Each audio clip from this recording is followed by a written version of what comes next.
Good morning. I'm Sherman Stanford, and this is Making Sense of the Chaos. A fine Saturday morning. God is merciful again today. We're told that His mercies are new every morning, and that's a great thing because yesterday's mercies will not suffice for today. I trust that you had a great day yesterday and that you're ready to learn a little more about God and His creation. There are 7 fundamental facts that we think set the framework for understanding everything there is going on in the world. It doesn't deal with every possible detail, but it does set the framework. And I don't know about you, but I can't understand anything if I have to understand each detail first, then I put them all together in one big picture. I have to have some notion of the big picture, otherwise I'm totally lost. I'm as dumb as a post. But if I get the big picture, I can start putting details where they belong, and everything makes some sense to me. If you don't function that way, well then, I guess I can't help you very much, but that's the way I function. First of all, the first of these 7 truths is that God created the cosmos for His glory, not for man's. Second, the jewel of creation is mankind. Third, although in no sense the author of evil, God ordained Adam's fall. Fourth, in Adam, not only Adam and Eve fell, but the entire creation, including all of their progeny, their offspring to come, plus the physical creation also. Fifth, as a result of the fall, God pronounced a curse of perpetual enmity that can only be healed by God Himself between the seed of the woman, that is Jesus Christ and all those in Him, and the seed of the serpent, that is fallen Adam, the serpent, Satan, his demons, and the balance of humanity. This division, this enmity, is known as the great antithesis. Sixth, this great antithesis characterizes all of subsequent human social experience, that is to say, all of history until the judgment day. Seventh, the unregenerate, the seed of the serpent, those who remain hostile to God, are without excuse. God has planted knowledge of Himself in their own hearts and in the world around them, and they deliberately choose to deceive themselves and suppress that truth in unrighteousness. That's what Paul tells us in Romans 1. So those are the 7 basic building blocks upon which we found our view of everything there is going on in the world. We've been talking about the Reformation, and at this point we're talking about man's free will. Does man have a free will? Well, before we get to that, there's a point that I think is important to address, because I realized yesterday that I've been talking a great deal about God's anger, God's hatred for sin and sinners, and those are true. But I don't mean in doing so to minimize the fact that God is an incredibly loving God. Now, how do we square these two things? Well, we try to have a biblical view of both of them. First of all, to understand God's anger and God's hatred, you can't think in terms of human anger or human hatred. Why? Because when we're angry, as human beings, we tend to be spiteful and malicious. And God's anger and His hatred have nothing to do with spite and malice. God is perfectly holy, and sin is the opposite of holiness. And so, since He's created all of His creation good and sinless, introducing sin into that creation is a terrible affront to His holiness. And He has to have a holy anger against that sinfulness. He has to have a holy hatred for that sinfulness. It doesn't mean that He's spiteful or malicious toward sinners, but he cannot fail to be just toward them. And his justice demands that they pay the price for their sin. We are, in fact, sinners in the hands of an angry God, as Jonathan Edwards said in the 1700s in his most famous sermon, which, by the way, resulted in the conversion of countless thousands of people in America at that time. So, besides that, listen, extending grace, that is, Jesus dying on the cross to save some people, is an act of incredible love on the part of God. Why? Because all of these people, when God looks at humanity, he's looking, before the earth was hung in space, what does he see when he looks forward to see all of humanity? He sees only an unrelieved landscape of rebels who hate him and who deliberately rebel against him, denying who he is and choosing their own wills in preference to his will for them. Now, they are creatures, fallible, they make mistakes, they will destroy themselves and each other, and nevertheless, he sent his son to save some of those people. He's not obligated to save any of those people. And no one could say that if he chose not to save anybody, that he would be unjust, or he would be less than holy, or less than good. He would be all those things. He is good, and he is holy, and he is just. And he is not obligated to save a single person. So if he sent his son to save some people, that's an act of great love, great sacrifice, great mercy, great grace. And to insist that that grace has to be extended beyond the people that he has chosen is just nonsense.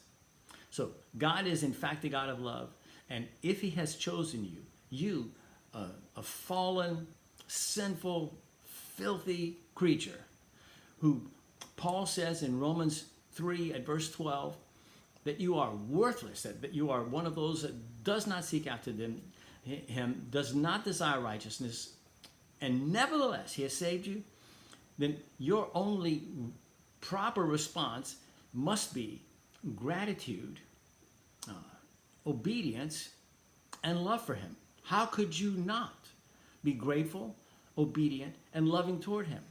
I don't know. It makes no sense. Not because you become a good person, but because you realize what he has done. I mean, you deserve to be burning in the pit of hell, and instead, he has done this incredible work of mercy and grace for you. Why? And he won't let you go. He pulls you away from the edge of the cliff, which you keep wandering toward like a wayward child. He won't let you fall off. It looks like he will from time to time. Oh my. All the times that I've tried to jump off the cliff and he won't let me. Oh, I'm so grateful to him. And I know the only reason I haven't jumped off is because he won't let me. And because he won't let me, I know that I won't jump off. But I don't put my faith and trust in me. I put my faith and trust in his love for me. Not that I deserve it. I absolutely do not. And I don't feel superior to people who are lost, because I know there's nothing in me that distinguishes me from them. It's in Christ, in God. He chose to magnify his glory and his mercy by choosing a terrible human being, me, to save. How can I crow about that? What did I do to earn that? Nothing. What do I do to continue to earn it? Nothing. Well, am I not doing all this to gain his favor? No. I'm doing this because I love him, and I want to tell everybody how wonderful he is, and how terrible sin is, and how he's very unhappy with sin, how he hates it and he's wrathful toward it. And please, please stay away from the edge of the cliff. Well, do you think you're going to save people by inciting their fears? Well, I certainly hope to scare them enough to realize there's a cliff over there they're getting ready to fall off of. I mean, if you see somebody getting ready to fall off the edge of a cliff, don't you want to frighten them and say, hey, there's a cliff over there, and you're walking toward it and you've got blindfold on? I mean, don't you want to tell them that? Take off your blindfold. There's a cliff. Well, that might frighten them. Oh, well, my goodness, I certainly wouldn't want to frighten them. I'd rather they fall to the bottom of the cliff and I'll say, well, I didn't want to interfere with your free will. So let's talk about free will. Does man have free will? Well, it depends on how you define things, okay? Humanists would want to define free will as a will that's perfectly uncaused. Okay? That at any time you can choose anything without any particular reason. Well, that's simply nonsense. Why? Well, because, first of all, if you're choosing, you'd be like Alice in Wonderland, who comes to the crossroads, and the big rabbit is there.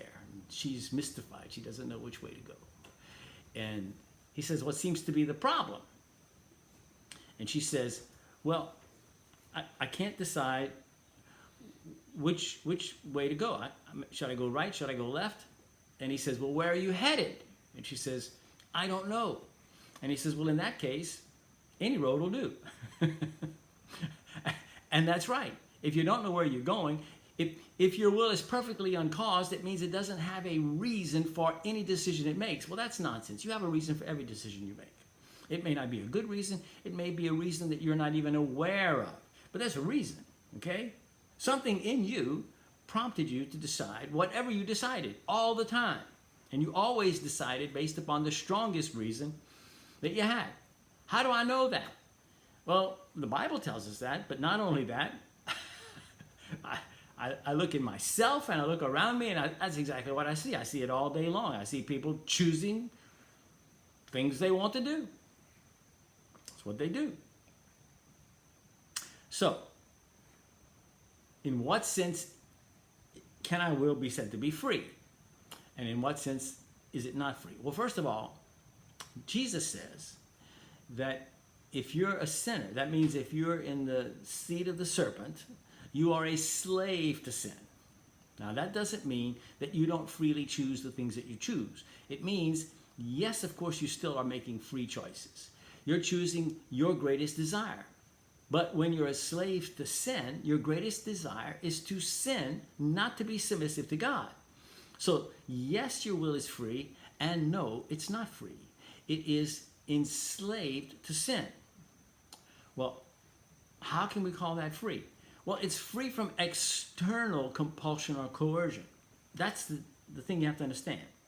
Yet it's enslaved by the necessity forced upon it by your own evil desires, making you your own jailer as well as a prisoner to sin, while leaving you culpable for your sins.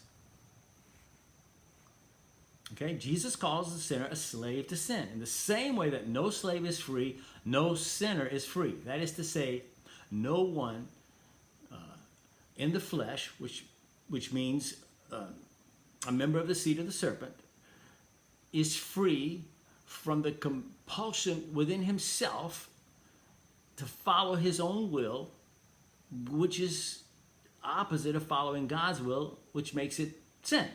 Okay, following your will in preference to following God's will is the definition of sin. So if that's all you can do because it's all you will do, then clearly you're a slave to your own will, to your own sin. Well, is your will not then free? Well, in the sense that nobody's forcing you to do anything, it's perfectly free. In the sense that your will, your own desires are forcing you to choose them and not obedience to God, then you're not free.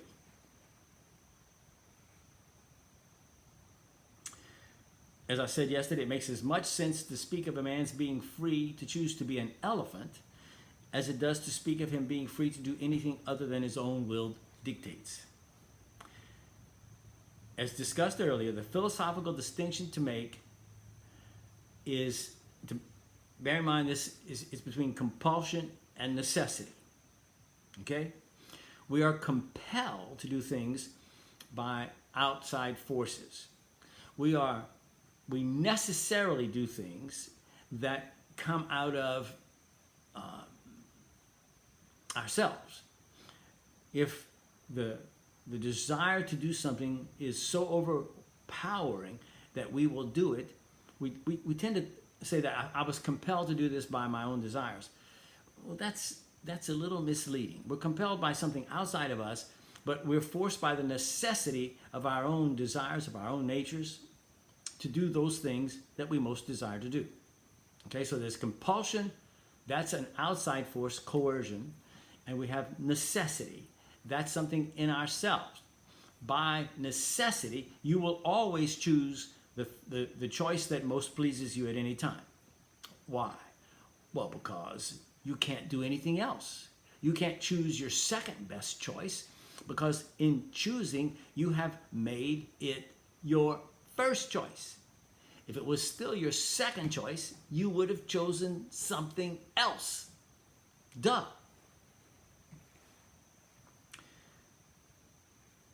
A person will always necessarily choose his strongest desire. One who hates God will necessarily always choose actions consistent with his hatred for God. That's the way it works. It's the way you work. It's the way human beings work. It's the way I worked when I hated God. And I did hate God. And if you are not converted, regenerated, you hate God. And if you were at some point, you hated God before that. Oh, I didn't, people say. Yes, you did.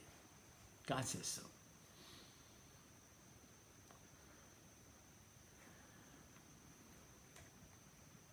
While the distinction between compulsion and necessity may seem on casual analysis to lack meaning, hopefully further and deeper reflection will correct the mistaken impression. The distinction hinges upon the motive for the action. If the motive to act is to please oneself despite God's admonition to the contrary, one sins. If the motive is to please God, but the will is sufficiently coerced by some other person, such as to result in sinful action, then the moral onus of the action falls on the one coercing, not on the one performing the outward action. If someone points a gun at your head and says, I want you to commit this sin, and you don't want to die, then you'll commit the sin. Now, at that point, you desire more to stay alive than you desire to avoid committing the sin. That's correct. But God does not hold you accountable for that sin because desiring to stay alive is something that you should do. And therefore, the one compelling you is the one responsible for your sin. If the motive to act is to please God and the action follows the motive and conforms to God's righteousness, it is a righteous act. If I want to be kind to somebody, and I am kind to somebody, and God commands that I be kind to somebody, then that kindness is a righteous act. If I want to be kind to somebody because I want to manipulate them to get some value for myself out of that, if it's a transaction, God never commanded that, it is not a righteous act. Well, it looks like a righteous act, yes, but the motive was bad. Okay? Well, should I never do transactions? Well, yes, you should do transactions. But you shouldn't couch your transactions as if they're acts of love. They're not. They're transactions. When I go to the store, I don't tell the grocer, listen, I love you so much. Could you please sell me this loaf of bread for half price? Or I don't tell him, listen, I'm going to pay the full price for this loaf of bread because of my love for you. I love you so much. No, I should love him. But whether I pay the full price or I don't pay the full price is entirely apart from whether I love him or not. That's a transaction. He says, this is what the loaf is worth to me. I will take this much money and I'll give you this loaf. Or I will hold on to this loaf and trade it for money with someone else. Or I'll let it get stale and throw it away. That's up to him. And what's up to me is I either pay the money or I don't.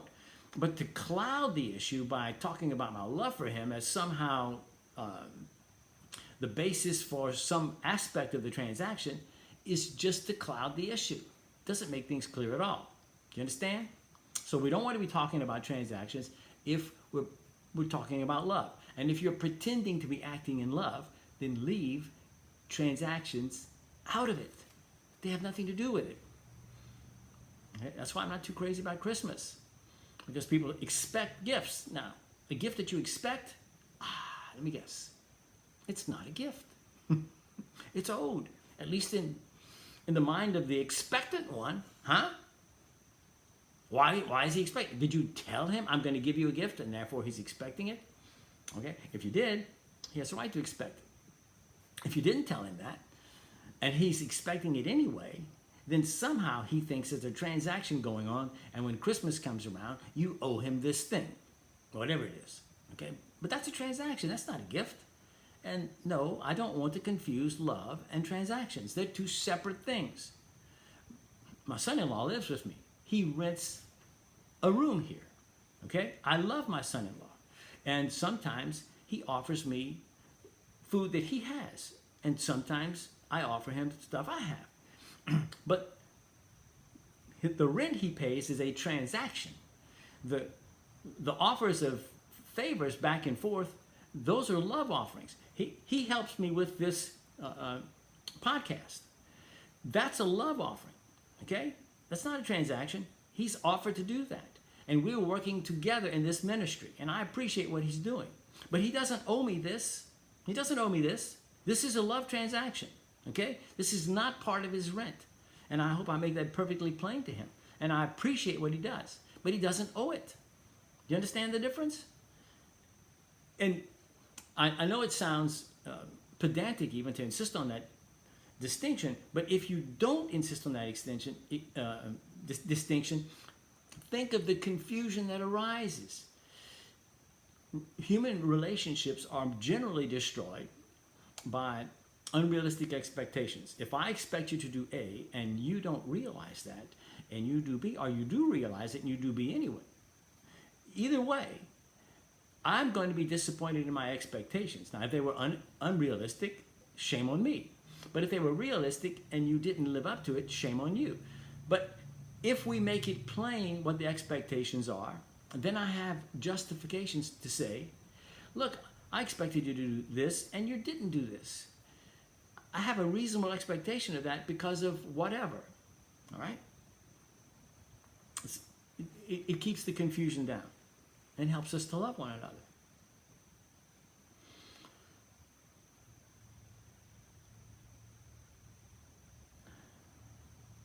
Now, whether somebody has coerced you sufficiently to exempt you from moral responsibility for the actions that you do in response to the coercion is something that you have to answer between yourself, your conscience, and God. The principle is that if someone's moral coercion is sufficient, you're not responsible. But if some small child says, look, I'm going to beat you up unless you do whatever, which would be a sin, and you say, oh, I'm afraid this child's going to beat me up, so you do the sin that he wants you to do, I don't think that's going to be very convincing, because you really weren't afraid he was going to beat you up. You're just looking for an excuse. Now, we can look for excuses and call them coercion, but I don't think God is fooled, and we shouldn't be. So anyway, keep those things in mind. All right. So, what do we know about man? Okay.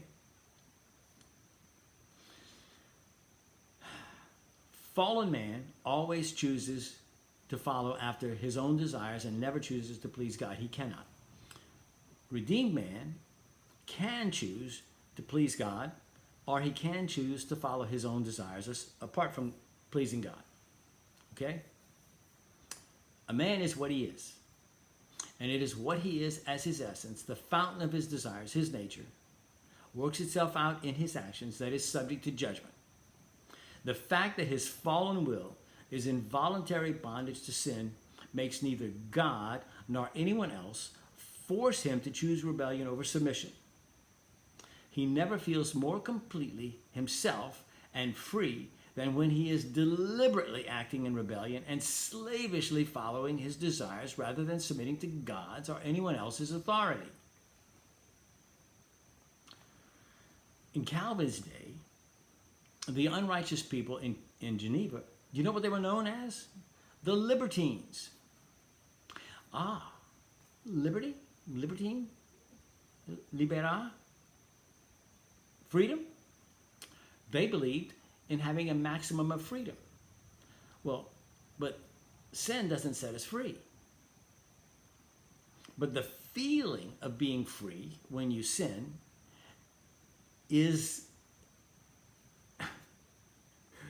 all wrapped up in the desire for sin itself. If we are fallen, we never feel so free as when we are specifically and deliberately violating God's law. Okay? When we see a sign that says, do not walk on the grass. Okay? Well, we really feel free when we walk on the grass. I'm free to walk on the grass. If you're in rebellion against God, you're going to want to walk on the grass as soon as you see a sign that says don't walk on the grass. Or any other commandment. And you feel free when you're doing that. Now, you're not free. You are moving yourself into terrible bondage. So, the fact that your fallen will is involuntary bondage to sin doesn't mean anybody's making you choose that sin. It means that you're freely choosing it because you want to be free to choose it. It is not making you free, but you're deliberately acting in rebellion and slavishly following your own desires. That's what makes your sin culpable. You are culpable for it. You sin by the necessity of your own nature, not by compulsion. In doing so, no violence is done to the will of the sinner, thus leaving the sinner perfectly free of coercion, yet an utter slave to sin. Okay.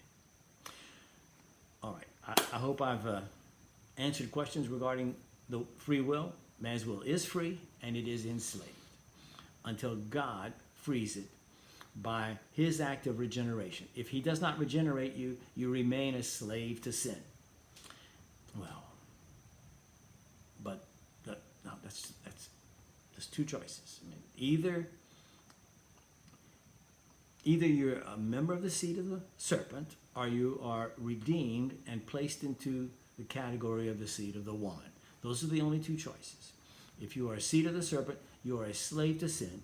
If you're a seed of the woman, you have been freed from the slavery to sin, and now you may serve God. You may also still choose to sin, but you will not choose sin consistently over as a pattern for your entire life. You will not. Why? Because that's not who you are anymore.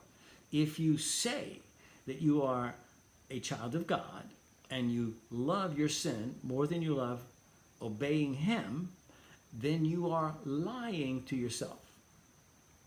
James says, if you say you have no sin, the truth is not in you. That's what he says. All right? Well, I'll go with what James has to say. All right. Now we'll talk about providence and predestination. What's the difference? Well, first of all, predestination has the word has two aspects to it. One is a prefix, and the other is the root. The prefix is pre, which means before, and the root is destiny. Okay? So before something is what it's talking about. Now, what is the destiny? Every human being has one of two destinies. What would that be? We're either going to spend eternity with God, or we're going to spend eternity without God. Those are the two destinies. Every human being faces those two destinies. And so, properly speaking, predestination has to do with where you're going to spend eternity. And that decision is made by God before the earth was hung in space. Okay? That's what it means. And the word is in the Bible, predestination. So before the earth was hung in space, the pre part, your destiny, your eternal destiny, was determined. Okay? That's what predestination means. Now, providence, on the other hand, has to do with the working out of the individual details in your life so that you left 10 minutes earlier or 10 minutes later and you avoid a terrible accident that happened on the road. Or you met somebody providentially who told you about something that had you not met them, you wouldn't have learned about that, and it changed your whole life. That's the individual details working themselves out. And the question is God in control of those? But that question comes under the heading of God's providence, but under the heading of God's predestination is his being in control of your ultimate destiny, where you're going to spend eternity. Okay? Now see, we've completed our half hour. So we're going to pick up at this point tomorrow. Well, not tomorrow. No, tomorrow's Sunday. So we'll do this on Monday. We'll talk about providence and predestination and what John Calvin and Martin Luther had to say about these, what the Reformation taught about those, and what you should think about that. Okay? Trust you'll have a good day today. God will bless you and keep you, hold you safe from any harm, including COVID-19, but not limited to that. There are many ways we can die, starvation being one, suicide being another, and we're getting increasing reports of suicide by people who have become desperate and hopeless because they cannot earn a living, cannot feed their families any longer.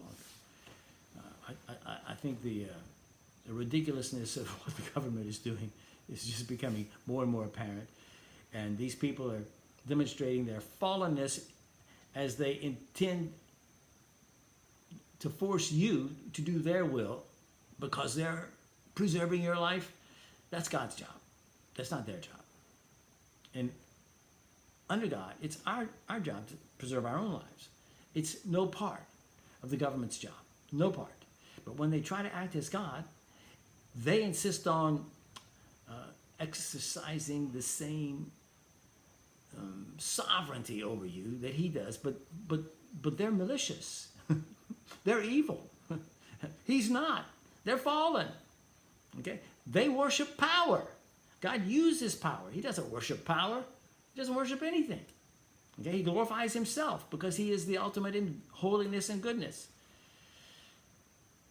Anyway. Did you say the tender mercies of the wicked are cruel? That's right. That's right. One of the Proverbs says the tender mercies of the wicked are cruel. I don't recall which one it is. I wish I did.